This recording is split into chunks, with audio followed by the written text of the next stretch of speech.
what we're doing now is the biodiesel fuel that we have in here has basically been sitting for some period of time, and as you allow it to sit, it starts decomposing and degrading. And so what Professor Danjaji and Mr. Jewett are doing is they're heating it to evaporate off any excess water and other impurities that might have accumulated.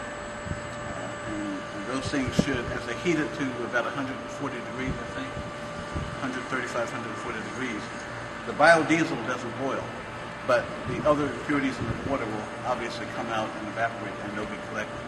So they're actually purifying what we have here now in the biodiesel generator.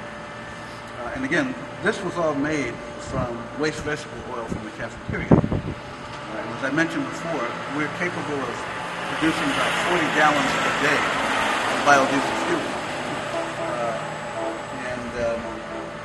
Once we produce the fuel, we'll then test it in these engines that we have here. These are diesel engines. This one is about 6.8 horsepower. And as I was explaining earlier, we're going to get a device called a dynamometer, which will allow us to measure the energy output of the particular types of fuel that we generate. In this case, biodiesel fuel, but over there we'll have bioethanol. Ultimately, we'll be having bioalgae type fuels generated over on the other side.